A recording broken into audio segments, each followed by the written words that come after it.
Thank you. I'm not an academic.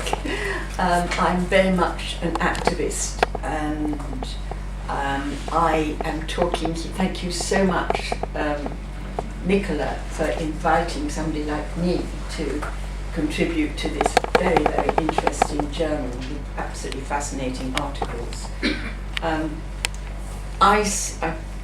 All the criticisms that we've heard about the limitations of 1325 actually take on board and agree with.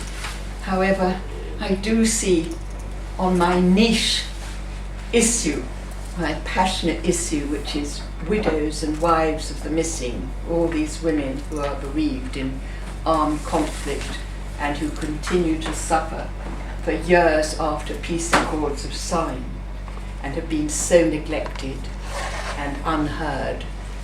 I find that 1325 does have the potential, if we can only use it properly, it has the potential to lift that blanket of invisibility on this huge and ever increasing category of women who are often the very poorest, the most exploited, and the most vulnerable to all forms of violence. And very much liked what you said about also needing to adopt a much more holistic approach about all the vulnerabilities of women, which often makes them so at risk of sexual violence long after wars are finished, because they lack any economic status, economic power. They have no rights to land or inheritance. Mustn't go on. But this is really why do I go on about widows? Because this is an issue that is not a women's issue all on its own. It's an issue for the whole of society and for its future, for many generations to come. Because the impact of widowhood is so, it transfers the terrible poverty and stigma of widows onto their children. In all these countries where conflicts occur, there are countries where there are parallel systems of justice or law. And it's in these countries, and some of you will come from these countries, you know that widowhood is a social death. And then whatever modern laws say or international laws say, widows' lives are determined by extreme interpretations of religion, tradition and custom. And in fact, in post-conflict, conflict and post-conflict, it becomes even more extreme. The patriarchal discrimination becomes even worse. And therefore, this poverty, which widows will suffer because they have no rights to land, they have no rights to look after their children, to grow food, and their children are taken out of school. And the children of widows, which should be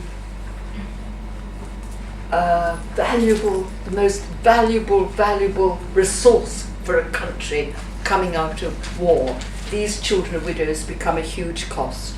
They're in the madrasas, they're in crime, they're in terrorism. Children are in Afghanistan. The widows are selling their daughters for $10. They're in early marriage, they're in begging, and they're in prostitution. So you have all the economic and health costs and the spread of HIV/AIDS. I think that the whole focus now with the appointment of the special representative on sexual violence, also maybe it's focusing all the time on sexual violence in conflict, but actually sexual violence continues to happen. I can see somebody nodding at me over there, particularly to women on their own and the daughters of widows, women who have actually no men to protect them, because they lack economic empowerment, because they lack land, because they have no status, because they have stigma. So that this sexual violence isn't just a weapon of war during conflict. It happens long after peace accords have been made, and it's terribly, terribly important that national action plans, both in countries like the UK and in countries where the conflicts are occurring, actually focus and target widows so that they can deal and understand what is actually happening to them in every country. God, I've only got 2 minutes left. Can we have the next slide? Yes. The next one. In Nepal, so it's about data collection. How do we do it? How do we really know what are? And it's the lack of data which people always complain about, but we do have the most extraordinary achievements in my favourite partner, which is Women for Human Rights, single women's groups in Nepal, where they have actually mapped and profiled so far 44,000 widows of the conflict.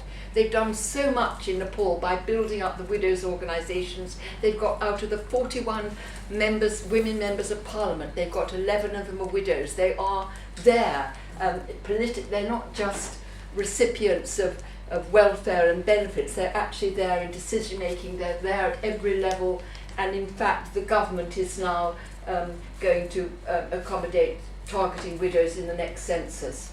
And it was WHR, which was the first organisation in Nepal to translate 1325 into the vernacular languages, and has actually been on that committee that consulted with the National Action Plan for Nepal, which isn't being very well implemented, but at least they're there and pushing on it.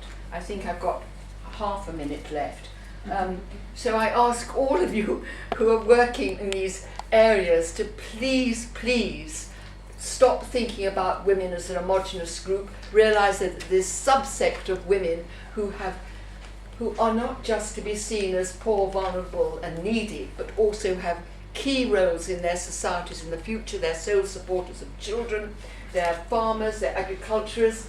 Maybe when you looked at your screens and saw all those women in Darfur in those tents, many of those were women and wives of the missing, which is another problem. And talking about justice, we know the terrible ordeals that the Rwanda widows had to go through, those who actually had the courage to give evidence at the Arusha tribunal.